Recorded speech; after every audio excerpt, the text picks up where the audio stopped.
സിനിമയ്ക്ക് നാളെ എന്നെ വേണ്ടെങ്കിലും എനിക്ക് സിനിമ ഉണ്ടായേ പറ്റത്തുള്ളൂ. എനിക്ക് സിനിമ വേണം. ഞാൻ അതുകൊണ്ട് എനിക്ക് സിനിമ ചെയ്തേ പറ്റത്തുള്ളൂ. അപ്പോൾ ഉള്ളിടത്തോളം കാലം എനിക്ക് സിനിമ ചെയ്യണം തന്നെ ആഗ്രഹിക്കുന്ന വെറൈറ്റി കഥാപാത്രങ്ങൾ. ഞാൻ അതിനുവേണ്ടി ഇങ്ങനെ വെയിറ്റ് ചെയ്യുന്നത്.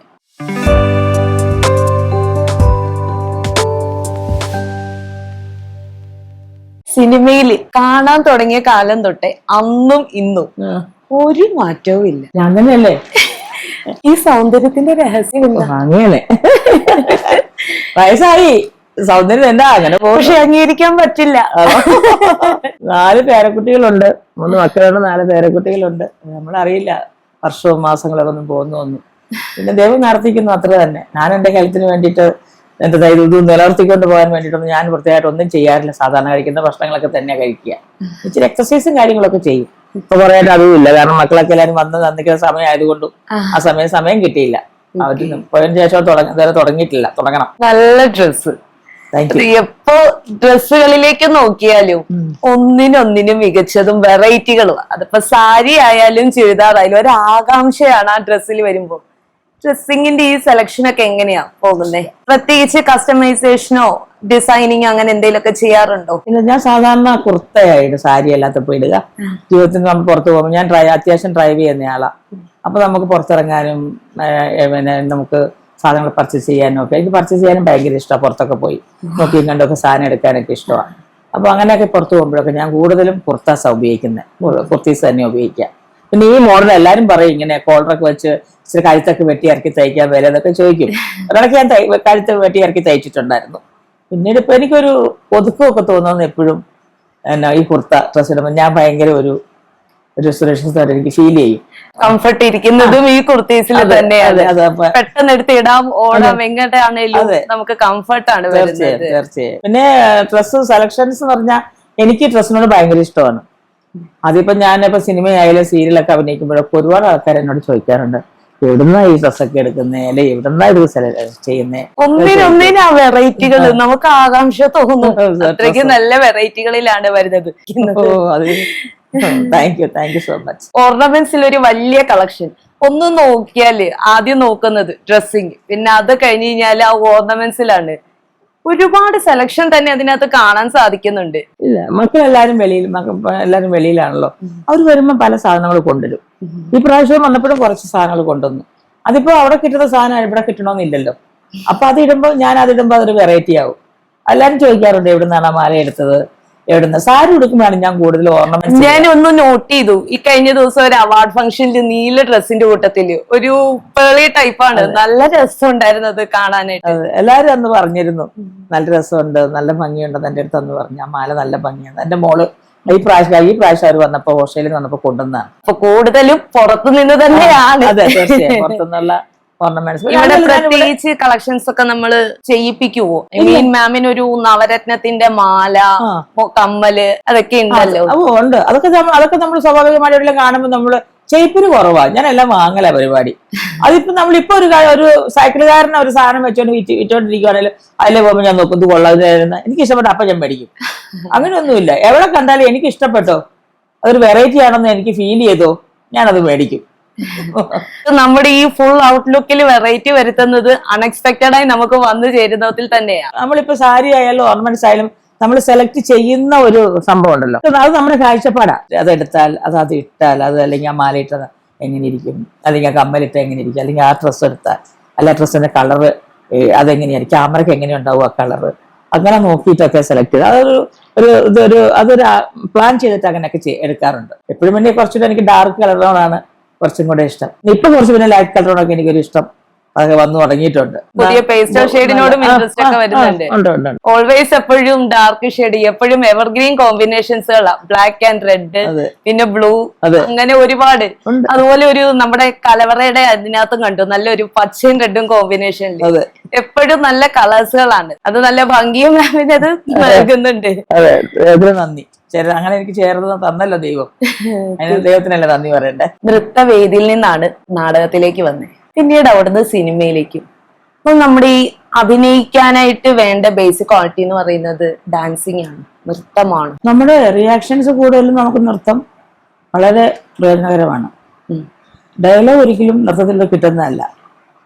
അത് നമ്മുടെ ഡ്രാമ എക്സ്പീരിയൻസ് ആണ്. പിന്നെ ഡ്രാമയല്ല സിനിമ, സിനിമയല്ല സീരിയല്, ഇത് മൂന്ന് കാറ്റഗറീസ് ആണ്. എൻ്റെതായ കാഴ്ചപ്പാടാണ് പറയുന്നത്. മറ്റുള്ളവർക്ക് അത് എങ്ങനെയാണെന്ന് എനിക്കറിയില്ല. ഞാൻ മൂന്നിൽ മാത്രം വർക്ക് ചെയ്തുകൊണ്ട് ഞാൻ മനസ്സിലാക്കിയ കാര്യങ്ങളാണ്. നേരെ മാം മൂന്നിലും വർക്ക് ചെയ്തിട്ടുണ്ട്. മൂന്ന് എക്സ്പീരിയൻസ് വന്ന് പറഞ്ഞു കഴിഞ്ഞു. എങ്ങനെയുണ്ടായിരുന്നു മാമിന്റെ ആ ഓരോ ഫീൽഡിനകത്തെയും? അല്ല, എനിക്ക് ഏറ്റവും ഇഷ്ടം നാടകം തന്നെയാണ്. പിന്നെ പൈസ കൂടുതൽ കിട്ടുന്ന സിനിമയ്ക്കുള്ളിലായതുകൊണ്ട് നാടകം പോലെയല്ല. നാടകം ഒരിടത്ത് അവതരിപ്പിച്ചാൽ മാത്രം ആ ഭാഗത്തുള്ള ജനങ്ങൾ മാത്രമല്ലേ കാണുന്നുള്ളൂ. സിനിമ അതല്ലല്ലോ. സിനിമ എന്ന് പറഞ്ഞാൽ അത് റിലീസ് ചെയ്ത ലോകമെമ്പാടും എവിടെയെല്ലാം മലയാളികളുണ്ടോ അവിടെയെല്ലാം അത് കാണപ്പെടുകയാണ്. അത് സീരിയലായാലും അങ്ങനെയാണ്. എവിടെയൊക്കെ മലയാളികളുണ്ടോ അവരെല്ലാം അത് എല്ലായിടത്തും കാണുന്നുണ്ട്. നാടകത്തെ സംബന്ധിച്ച് നമുക്ക് ഒറിജിനലായിട്ടിരുന്ന ഒരു സ്റ്റേജിൽ കാണാൻ ഡയലോഗ് പഠിച്ച് ഒരു 2.5 മണിക്കൂർ നാടകം കളിക്കാന്ന് പറഞ്ഞാൽ അത് ചില്ലറ കാര്യമല്ല. ഞാനൊക്കെ നാടകം കളിക്കുമ്പോൾ നൃത്തം വരെ ഉണ്ടായിരുന്നു. ഫുൾ നൃത്തം കളിച്ചിട്ട് ഞാൻ നാടകം ചെയ്തിട്ടുണ്ട്. യയാതിയായിരുന്നു നാടകത്തിന്റെ പേര്. ഇതാണ് സിനിമയും സീരിയലും നാടകം തമ്മിലുള്ള ബന്ധം. ഇതാ, നാടകം കളിച്ച ഒരു ഏരിയയിലുള്ള ആൾക്കാർ, അല്ലെങ്കിൽ നമുക്ക് തിരുവനന്തപുരം മുതൽ കോഴിക്കോട് വരെ നാടകം കളിക്കും. ആ പ്രദേശത്തുള്ള ആൾക്കാർ എല്ലാവരും കാണണമെന്നില്ല. സിനിമ അതല്ല. സിനിമ ഹിറ്റ് പടമാണെങ്കിൽ എല്ലാവരും പടം കണ്ടിരിക്കും, ലോകം മുഴുവനും. സീരിയലും അങ്ങനെയൊക്കെ തന്നെ. നല്ല ഹിറ്റ് സീരിയലാണെങ്കിൽ പ്രേക്ഷകർ 7 മണിക്ക് 8 മണിക്ക് സീരിയലുണ്ട്, അതിന് മുന്നേ വന്നിരുന്നത് അത് കണ്ട കാലങ്ങളുണ്ടായിട്ടുണ്ട്. പിന്നെ ഭാഗ്യം എന്ന് വെച്ചാൽ ഞാൻ കളിച്ച നാടകം ഹിറ്റായിരുന്നു. അക്ഷയമാനസം, അംഗരക്ഷകൻ. ഞാൻ ചെയ്ത സിനിമകൾ കുറേ ഹിറ്റ് പടങ്ങളുണ്ട് എനിക്ക്. ഞാൻ ഹിറ്റിന്റെ ചാർട്ടിൽ ഇടം പിടിച്ച ഒരാളാണ്. അവസാനം ഞാൻ ഇപ്പൊ ചെയ്തു വെച്ച ടൈറ്റിൽ ക്ലബ്ബ് വരെ ഹിറ്റായിരുന്നു പടം. പിന്നെ ഞാൻ കളിച്ച സീരിയൽസും ഞാൻ ചെയ്തിട്ടുള്ളതെല്ലാം ഹിറ്റ്. ലാസ്റ്റ് ഞാൻ ചെയ്തപ്പോൾ നിർത്തിയേക്കുന്നത് മിസസ് ഹിറ്റ്ലർ ഞാൻ ചെയ്ത് നിർത്തിയ കേരളത്തിന്റെ 3 വർഷം പോയ സീരിയലായിരുന്നു. ശക്തമായ കഥാപാത്രമായിരുന്നു. 18 വർഷം കൂടി ചെയ്തൊരു സീരിയലായിരുന്നു. നമുക്ക് അതിനകത്തൊന്നും എല്ലാം നമുക്ക് നല്ലതേ ഉണ്ടായിട്ടുള്ളൂ. നാടകത്തിൽ നിന്നും സിനിമയിൽ നിന്നും സീരിയലിൽ നിന്നും. ടഫ് എന്നൊന്നും പറയാനായിട്ട് മൂന്നിലും അങ്ങനെ നേരിട്ടിട്ടില്ല. അത്ര എക്സ്പീരിയൻസ്ഡ് ആയതുകൊണ്ടിട്ട്. ഇല്ല, നാടകത്തിലൊക്കെ അഭിനയിക്കുമ്പോൾ നമുക്ക് പ്രയാസം ഉണ്ടായിട്ടുണ്ട്. നമുക്ക് എങ്ങനെ നാടകം പ്രസന്റ് ചെയ്യണം, നാടകം എങ്ങനെ പറയണം. കാരണം ഞാൻ നാടകം ചെയ്യുമ്പോൾ കൊച്ചു പ്രായ.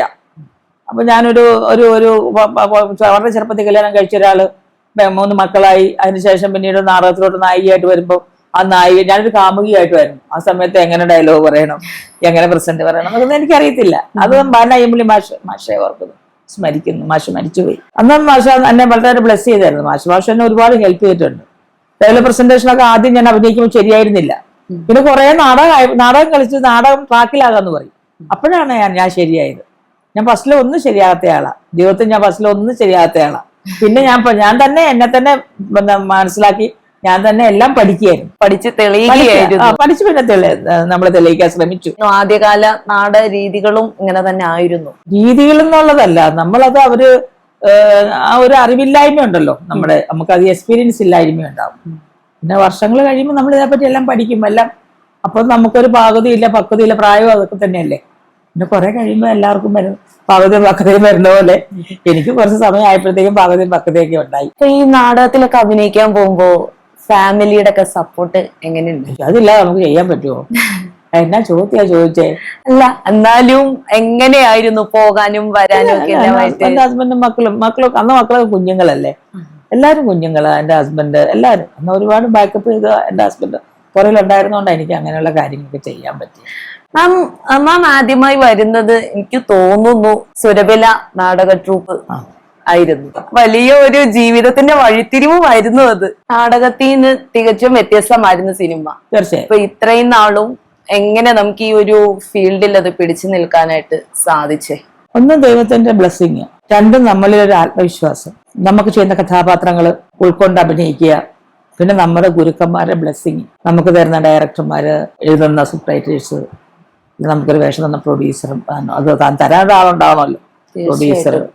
അപ്പൊ പ്രൊഡ്യൂസർ അവർ 3 പേരുടെ അല്ലെങ്കിൽ മറ്റെല്ലാവരും കൂടെ ചേരുന്ന ഒരു പടത്തിൽ അത് ആ പടം ഹിറ്റാവുമ്പം അവർക്കത് ഭയങ്കര സന്തോഷമാണ്. നമ്മൾ ചെയ്ത കഥാപാത്രത്തിന് ജനങ്ങൾ തിയേറ്ററിൽ ഇരുന്ന് കൈയടിക്കുന്നത്, അതൊക്കെ നമ്മൾ കഷ്ടപ്പെട്ടതിന്റെ പ്രതിഫലമാണ് നമുക്ക് ഓഡിയൻസിനിരുന്ന് കിട്ടിക്കൊണ്ടിരുന്നത്. അതാണ് നമ്മുടെ ഏറ്റവും വലിയതായിട്ട് ഞാൻ കാണുന്നത്. സിനിമയിലേക്കുള്ള എൻട്രിങ് നാടകത്തിൽ തന്നെ നാടകം കളിച്ചുകൊണ്ടിരുന്ന നാടകത്തിൽ തന്നെയാണ് എൻട്രി കിട്ടിയത്. ദിലീപിന്റെ പടനായകൻ. സിനിമയില് വ്യത്യസ്തങ്ങളായ ധാരാളം കഥാപാത്രങ്ങൾ ചെയ്തു. എനിക്ക് തോന്നുന്നു കൂടുതലും കോമഡി കഥാപാത്രങ്ങളാണ് ചെയ്തിട്ടുള്ളത്. അപ്പോ എങ്ങനായിരുന്നു ആ കഥാപാത്രങ്ങളുടെ പ്രത്യേകത എന്തായിരുന്നു? ആ എക്സ്പീരിയൻസിങ് എങ്ങനെയുണ്ടായിരുന്നു? ഞാൻ ആദ്യ സിനിമയിൽ തുടങ്ങിയത് ഒരു നല്ല അമ്മയായിട്ടൊക്കെ ആയിരുന്നു, കരയുന്ന അമ്മയായിട്ടൊക്കെ ആയിരുന്നു. കുറെ പടങ്ങളിൽ അഭിനയിച്ച ആദ്യമൊക്കെ പടനായകനായാലും നീ വരുവാളും വാഴുന്നവരും സ്പർശം ഒക്കെ നല്ല അമ്മയായിട്ട് ഞാൻ അഭിനയിച്ചു. കോമഡി ചെയ്യുന്ന വി എം വിനു സാറിൻ്റെ പടത്തിലാണ് ഞാൻ കൺമഷി, മയിലാട്ടം, അനിവിനയൻ സാറിൻ്റെ അൽപ്പദ്വീപ്, നല്ല പടങ്ങളൊക്കെയാണ്. മയിലാട്ടം വി എം വിനു സാറിൻ്റെ ആയിരുന്നു. പിന്നീട് എനിക്കുണ്ട് കുഞ്ഞാട്. പിന്നെ കോമഡി കുറെ എന്തോന്നും അറിയില്ല, പ്രേക്ഷകർക്ക് ഒന്നും കൂടെ എന്നിൽ നിന്നും ആഗ്രഹിച്ചു ഇഷ്ടപ്പെട്ടതും ഞാൻ ചെയ്ത്. സത്യത്തിൽ ആക്ച്വലി ഞാൻ കോമഡി ചെയ്യണമെന്ന് വിചാരിച്ച് ചെയ്ത ഒരാളല്ല. നാടകത്തിൽ ഞാൻ ചെയ്തിട്ടുണ്ട് കുറച്ച്, പക്ഷെ സിനിമയിൽ ഞാനിങ്ങനെ ഒരു കോമഡി കാക്ക് ചെയ്യുന്നൊന്നും വിചാരിച്ചില്ല. പിന്നീട് ആ പടങ്ങളെല്ലാം ഓൾറെഡി എല്ലാം ഹിറ്റ് പടങ്ങളുമായിരുന്നു ചെയ്തതൊക്കെ. എല്ലാ പടവും ലിസ്റ്റ് എടുത്ത് നോക്കുവാണെങ്കിൽ എല്ലാം കുറേ ഹിറ്റ് പടങ്ങളുണ്ട് സിനിമയിൽ. ഇന്ന് ഹിറ്റുകളില്ലല്ലോ സിനിമയിൽ. ഉള്ളത് ഒരു എന്ന് ഹിറ്റുകൾ ഞാൻ മീൻസ് ഉണ്ട്. അതെങ്ങനെയാണെന്ന് വെച്ച് കഴിഞ്ഞാൽ 150 ദിവസം 160 ദിവസം ഒന്നും പടം ഓടുന്നില്ല. 2 ആഴ്ച ഓടിയാൽ അത് ഹിറ്റാ, 3 ആഴ്ച ഓടിയാൽ അത് ഹിറ്റ്, അങ്ങനെയാണല്ലോ. അപ്പോൾ അത് കോമഡി ഞാൻ സീരിയസ് വേഷത്തിന് ഞാൻ ഒരു കോമഡി തന്നപ്പോൾ ഞാൻ അതോളങ്ങ് ചെയ്തു, അത്രേ ഉള്ളൂ. അല്ല ഞാൻ ഒന്നും തയ്യാറെടുത്തിട്ടുണ്ടായിരുന്നില്ല. അതിനോട് ദൈവം എന്നെ ഒരുക്കുമായിരുന്നു. സിനിമയിൽ വന്നു, അപ്പോൾ പറഞ്ഞു ഇതുകൂടെ നീ അത് നിൽക്കവിടെ, ഇതും കൂടെ കൊണ്ടുപോകും. നെഗറ്റീവ് ചെയ്തിട്ടുണ്ടല്ലോ, കോമഡി മാത്രമല്ല നെഗറ്റീവ് വേഷം നെഗറ്റീവ് വേഷം ചെയ്തിട്ടുണ്ട്. ജോഷി സാറിന്റെ പടത്തിൽ അവതാരത്തിന് നെഗറ്റീവ് ആയിരുന്നു.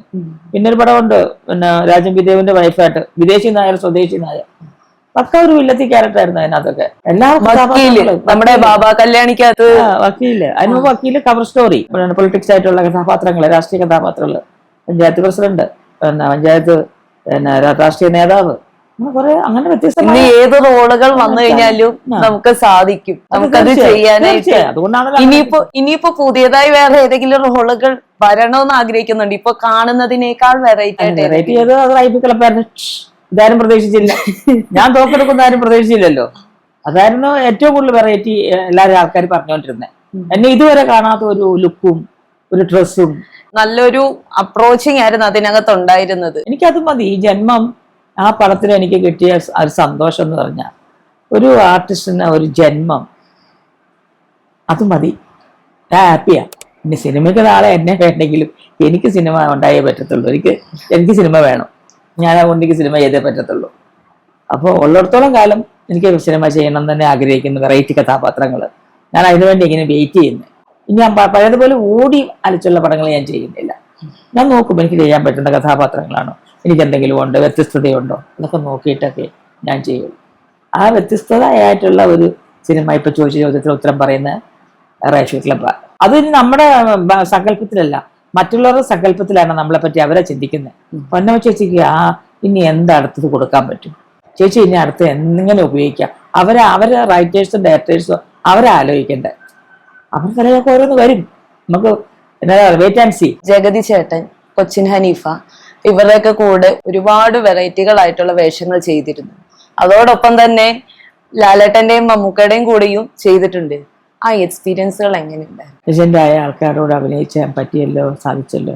അവരുടെ കാലഘട്ടങ്ങളിൽ അവരോടൊപ്പം നിൽക്കാനും അവരോടൊപ്പം ആ സിനിമയിലൂടെ എനിക്ക് വളരെ സാധിച്ചെന്നൊക്കെ ഞാൻ ഒരുപാട് നന്ദി ദൈവത്തോട് പറയുകയും ഭയങ്കര ദൈവത്തിൻ്റെ ബ്ലെസ്സിങ് കിട്ടിയ ഒരു ആളും തന്നെ. കാരണം ഇപ്പോൾ വരുന്ന ആൾക്കാർക്ക് ആർക്കെങ്കിലും അതിനുള്ള ഭാഗ്യമില്ലല്ലോ. കൊച്ചിൻ ഹനീഫിക്ക, മുരളിച്ചേട്ടൻ, തിലകൻ ചേട്ടൻ, രാജൻ വിദേവ്, മാളച്ചേട്ടൻ, അങ്ങനെ എത്ര കലാകാരന്മാർ, വിന്നസെൻ്റ് ചേട്ടൻ, പൊന്നമ്മ ചേച്ചി, ലളിത ചേച്ചി, കുമാരിയമ്മ, കൽപ്പന. നമുക്ക് അച്ഛന്മാരായിട്ടും അമ്മമാരായിട്ടും നിന്നിരുന്ന ഒരുപാട് ലെജൻഡറീസുകളെ നമുക്ക് കൂടെ നമ്മളും വളർന്നത്. ആ ഒരു കാലഘട്ടത്തിൽ എനിക്ക് ജനിക്കാൻ പറ്റിയതും അവരോടൊപ്പം ജീവിച്ച് എനിക്ക് അഭിനയിക്കാൻ പറ്റിയതും എനിക്ക് കിട്ടിയ വലിയൊരു എന്താ പറയുന്ന ഒരു വലിയൊരു പുണ്യമായിട്ട്, സുഹൃത്തുമായിട്ട്, ബ്ലെസ്സിങ് ആയിട്ടൊക്കെ ഞാൻ അതിനെ കാണും. ആ ഇത്തരത്തിലുള്ള കാലഘട്ടങ്ങളിലൂടെ സഞ്ചരിക്കാൻ പറ്റിയത് അത്രയ്ക്ക് നല്ലൊരു എക്സ്പീരിയൻസ് കിട്ടിയത്. ഇനി വരുന്ന പുതിയ ആളുകളെ സംബന്ധിച്ച് ആ ലെജൻഡറീസുകളെ അവർക്ക് അവര് വരും, ഭാവിയിൽ വരും, വരണമല്ലോ തീർച്ചയായിട്ടും. ഇനിയിപ്പോ ഞാൻ ഭഗത്തിന്റെ കൂടെ അഭിനയിച്ചു, ശരഭന്റെ കൂടെ അഭിനയിച്ചു, സാഹിബിന്റെ കൂടെ അഭിനയിച്ചു, മറ്റേ ലന്താന്റെ കൂടെ അഭിനയിച്ചു. ഇപ്പൊ ന്യൂജൻ ആൾക്കാരുടെ കൂടെ ഞാൻ അഭിനയിച്ചുകൊണ്ടല്ലേ ഇരിക്കണേ. അവരൊക്കെ ഞാൻ അഭിനയിച്ചിട്ടുണ്ട്, എല്ലാവരോടൊക്കെ അഭിനയിച്ചിട്ടുണ്ട്. എന്നാലും നമ്മുടെ മമ്മൂക്ക, ലാലേട്ടൻ, സുരേഷ് ഏട്ടൻ, അല്ലെങ്കിൽ നമ്മുടെ അങ്ങനെ പറയുമ്പോൾ നമുക്കൊരു പ്രത്യേക ഒരു എവിടെയോ നമ്മുടെ ബ്ലഡിലൊക്കെ ഭയങ്കര ഒരു സന്തോഷം നമുക്ക് അവരെ പറ്റിയൊക്കെ പറയുമ്പോൾ. നല്ല പാചകക്കാരിയാണെന്നറിയാം. നമ്മുടെ പാചകത്തിന്റെ കലവറ, അതിനകത്ത് നമ്മുടെ ക്രിസ്മസിന് വൈനുണ്ടാക്കിയത്, നല്ല ചക്കയപ്പം അതൊക്കെ ഉണ്ടാക്കുന്നതൊക്കെ കണ്ടിട്ടുണ്ട്. ആരാണ് ശരിക്കും ഈ പാചകത്തിലെ ഗുരു? എങ്ങനെ പറയാ, ഞാൻ തോൽവി തുടങ്ങിയ ആളാ. പാചകം അറിയില്ലായിരുന്നു. 16 വയസ്സെന്നൊക്കെ പറയുമ്പോ എന്ത് പാചകം പഠിച്ചിട്ടാ, എന്താ അറിയാന്നേ. ഒത്തിരി ഫ്ലോപ്പ് ഉണ്ടായിട്ടുണ്ട് പാചകത്തില് ആദ്യമൊക്കെ. അന്നത്തെ സമയത്ത് മതി സാറിന്റെ വൈഫ് എഴുതിയ പുസ്തകമൊക്കെ മേടിച്ചുകൊണ്ട് ഹസ്ബൻഡ് തരുമായിരുന്നു. അത് നോക്കി പഠിച്ചൊക്കെ പഠിക്കും. അതൊക്കെ ലോക പരാജയമായിരുന്നു. പിന്നെ മക്കളൊക്കെ ഉണ്ടായപ്പോൾ കുക്കിങ്ങിനെ പറ്റി ഭയങ്കര ഇഷ്ടമായി. അങ്ങനെ അത് അസാധ്യമായിട്ട് കുക്കിംഗ് പഠിച്ചു. പക്ഷെ ഓരോന്ന് ചെയ്തു തുടങ്ങി. ചെയ്താണ് നമ്മൾ തെളിയാന്ന് പറയത്തില്ലേ, അഭിനയം അങ്ങനെ തന്നെയാണ്. നമ്മൾ ആവത്തി അഭിനയിക്കുമ്പോൾ നമ്മൾ അത്ര ശരിയാവണമെന്നില്ല. നമ്മൾ അഭിനയിച്ചാണ് അത് നന്നാവുന്ന ഓരോ കഥാപാത്രം. അതുപോലെ കുക്കിങ്ങും തോൽവിന്ന് പഠിച്ചാണ് ഇന്ന് ഞാൻ എന്തൊക്കെയാണോ ചെയ്യുന്നത് അതായിട്ടുള്ളത്. പ്രത്യേകിച്ച് അതിന്ന് ഒരു ബ്രാൻഡിങ് ആണ്. ആ ഒരു വലിയൊരു ചാനലിനകത്ത് നമുക്ക് നോക്കിയിരിക്കും പുതിയത് എന്താ വരുന്നത് പരീക്ഷിക്കാനായിട്ട്. പെണ്ണുങ്ങളുടെ നേരെ ആദ്യമായിട്ടൊരു കുക്കറി ഷോ ആയിട്ട് വരുന്ന ഞാനായിരുന്നു ഏഷ്യാനെറ്റിൽ കുക്കറി ഷോ ചെയ്തു. ഫ്ലവേഴ്സിലുണ്ടായിരുന്നു 150 എപ്പിസോഡ്. ഞാൻ പിന്നെ ഒരു തമിഴ് പടം ധനുഷിനോടൊപ്പം അഭിനയിക്കാൻ പോയായിരുന്നു. തൊടരിയിൽ അഭിനയിക്കാൻ പോയി. ആ സമയത്ത് ഒരു 45 ഡേറ്റ് അവർ മേടിച്ചത്. അപ്പൊ അപ്പോഴത്തേക്ക് ഇവിടെ ബാക്കി ഷൂട്ട് ചെയ്യാൻ പറ്റാതെ അങ്ങനെ നിന്ന് പോയതാ. എനിക്കത് ഭയങ്കര സങ്കടമുണ്ട്. അത് ഇന്നും സത്യം പറഞ്ഞാൽ നന്നായി പോയിക്കൊണ്ടിരുവാണെ ഇന്നും അത് കണ്ടേനെ ഫ്ലവേഴ്സിലെ കുക്കറി ഷോ. ഞാനും രാജേഷ് കപൂറും ആയിരുന്നു. നല്ലതായിട്ട് പോയ ഒരു നല്ല റേറ്റിംഗ് ഉണ്ടായിരുന്നു. ഏഷ്യാനെറ്റിൽ നമ്മൾ ചെയ്യുമ്പോൾ അത് ആ കുക്കിങ്ങിന് നല്ല റേറ്റിംഗ് ഉണ്ടായിരുന്നു. അതിനുശേഷം ഞാൻ ചെയ്തതിനു ശേഷമാണ് മറ്റുള്ള ആർട്ടിസ്റ്റുകളൊക്കെ ചെയ്യാൻ തുടങ്ങി. എനിക്ക് സന്തോഷമായത് ഞാൻ കാരണം അവർക്ക് പ്രചോദനമായല്ലോ. നമ്മളൊരു വഴി തുറന്നു പറയുന്നത് അത് നല്ലത് ചെയ്താൽ ആര് ചെയ്താലും നമ്മൾ അതിനെ അപ്രീഷിയേറ്റ് ചെയ്യണമല്ലോ. അതെ, നമ്മൾ അതിനകത്ത് കയറി അയ്യോ അവരും ചെയ്തോ പക്ഷെ അവിടെ കുശുമ്പ് കുത്താൻ പാടില്ല.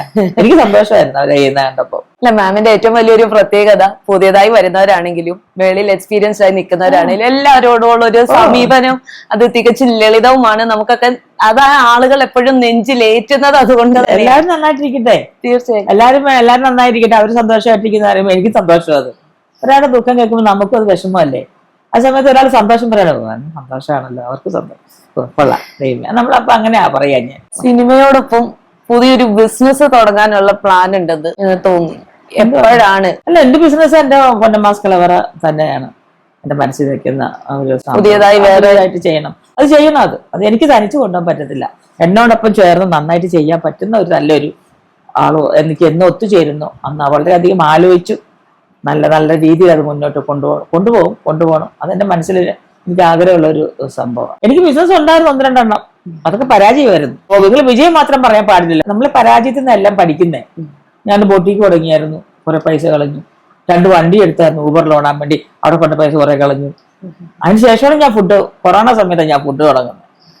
കൊറോണ സമയത്ത് ഞാൻ ഒത്തിരി പേർക്ക് ഫുഡ് എത്തിച്ചു കൊടുത്തിട്ടുണ്ട്. ചിലപ്പോൾ അവരുടെയൊക്കെ ബ്ലെസ്സിങ് ആയിരിക്കാം അത് നല്ല രീതിയിൽ വരാനും. നല്ല റേറ്റിംഗ് സ്വിഗ്ഗി സൊമാറ്റോയിലൊക്കെ നല്ല റേറ്റിംഗ് നമ്മളുണ്ടായിരുന്നു. മസ്കലവറ 4.5 റേറ്റിംഗ് ഉണ്ടായിരുന്നു. പറയാൻ അത്ര നന്നായിട്ട് ഫുഡ് കൊടുത്തുകൊണ്ടിരുന്നത്. അതിനകത്ത് എല്ലാം തേങ്ങ കൊടുക്കേണ്ട കാര്യം, എണ്ണയാണ് വെളിച്ചെണ്ണ ചെയ്യേണ്ടത് എല്ലാം ഞാൻ ചെയ്യൂല. എനിക്ക് ഈ റോങ് ചെയ്യുന്നത് എനിക്ക് ഒട്ടും ഇഷ്ടമല്ല. ഞാൻ എന്താണ് കഴിക്കുന്നത്, ഞാൻ എങ്ങനെയാണ് ഉണ്ടാക്കണേ, അത് എൻ്റെ ഫുഡ് കഴിച്ചിരിക്കുന്ന എൻ്റെ പ്രേക്ഷകർക്ക് അറിയാം. ഞാൻ എൻ്റെ ഫുഡ് അവർ കഴിച്ചിട്ട് അഭിപ്രായം പറയും. ഇന്നും എൻ്റെ ഫേസ്ബുക്ക് തുറന്നാലും എന്നെ കാണുമ്പോഴും ആൾക്കാർ എന്താ ചേച്ചിയെ പൊന്നമാസ് കലവറ ഓപ്പൺ ആക്കുക, ഞങ്ങൾ എന്നും നോക്കും അത് കയറിയിട്ട് ഓപ്പൺ ആയോ എന്ന്. ഒന്ന് തുറക്കും ചേച്ചി, ആ കറി നന്നായിരുന്നു, ഈ കറി നന്നായിരുന്നു. പിന്നെ അന്ന് കഴിച്ചിട്ട് കുറെ ആൾക്കാർ വിളിക്കും. പത്മജ വേണുഗോപാൽ മേഡം ഒക്കെ എന്റെ ഫുഡ് വാങ്ങിച്ചോണ്ടായിരുന്നേ. കുതിച്ചോറൊക്കെ എന്റെ കുതിച്ചോറ് വാങ്ങിച്ചോണ്ടായിരുന്നേ. അതൊക്കെ നമുക്ക് പിന്നെ സിദ്ദിഖ്ലാന്റെ ലാൽ സാർ എനിക്ക് ഒരുപാട് ഓർഡർ തന്ന ഒരാളാ. 10, 40, 50 പേരുടെ ഓർഡർ എങ്ങോട്ട് തരുന്നത്, ഒരു പാർട്ടി ഓർഡർ. പിന്നെ അവിടെ 15, 20 പേർക്ക് അവിടെ വീട്ടിൽ മിക്കവാറും പാർട്ടി ഉണ്ടാവും. അതിന്റെ ഓർഡർ എനിക്കാണ് തന്നോണ്ടിരുന്നത്. ഇപ്പൊ ഞാൻ ചെയ്യുന്നില്ലല്ലോ. ഇപ്പൊ ഞാൻ നാളെ ഒരിക്കൽ സാറേ ഞാൻ വീണ്ടും സ്റ്റാർട്ടായി കേട്ടോ എന്ന് പറഞ്ഞാൽ നമ്മുടെ സിനിമാ കുടുംബത്തിൽ തന്നെ ഉണ്ടല്ലോ എല്ലാവരും. നമുക്ക് വേറെ പുറത്തു പോകേണ്ട ആവശ്യമില്ല. നമുക്ക് കുടുംബത്തിന്റെ ഫുഡ് വേണ്ടവരുണ്ട്. പലരും ചോദിക്കും നമുക്ക് അത് കൊണ്ടെത്താ, ഇതൊന്നും ഉണ്ടാക്കിത്താ, ഇത് അല്ലെങ്കിൽ ഇത് കൊണ്ടെത്താന്നല്ല. പിന്നെ ഫിലിം ഇൻഡസ്ട്രിയിലായാലും ഞാൻ എന്റെ ഫുഡ് കഴിക്കാത്ത ആൾക്കാർ വളരെ കുറവാണ്. സുരേഷ് ചേട്ടൻ മാത്രം ഒന്നും കൊടുക്കാൻ പറ്റിയിട്ടില്ല. സുരേഷ് ഗോപിക്ക് എന്നെ കഴിഞ്ഞ പ്രാവശ്യം അമ്മയുടെ മീറ്റിങ്ങിന് എന്ന് കണ്ടപ്പോൾ ചോദിച്ചു, എനിക്ക് വല്ലതും കൊണ്ടുവന്നിട്ടുണ്ടോ എന്നോട് ചോദിക്കാതെ. എനിക്ക് അങ്ങ് വിഷമായി ചോദിച്ചപ്പോ. അപ്പൊ ഞാൻ അയ്യോ പാവം സുരേഷ് ചേട്ടൻ വരെ എനിക്ക് അറിയത്തുമില്ലായിരുന്നു. ഞാൻ പറഞ്ഞു സുരേഷ് ചേട്ടാ ഞാൻ ഒരു ദിവസം ഉണ്ടാക്കി കൊണ്ടുവാ സുരേഷ് ചേട്ടാ എന്ന് പറഞ്ഞു. ഒന്നാമതൊരു സ്ഥാനത്തിലും കൂടി ഇരിക്കുന്നുണ്ട്, എല്ലാത്തിലും അങ്ങനെ വരാൻ. എന്ത് സ്ഥാനത്തിരുന്നാലും ഞങ്ങൾക്ക് സുരേഷ് ചേട്ടൻ പഴയ സുരേഷ് ചേട്ടനാ. എപ്പോഴെങ്കിലും സുരേഷിനെ എനിക്ക് സൗകര്യത്തിൽ കിട്ടുമ്പോൾ വേണം. ഇച്ചിരി പുട്ടുണ്ടാക്കി കൊടുക്കാൻ. അതൊരു വിഷമമായിട്ട് മനസ്സിൽ കിടപ്പുണ്ട്.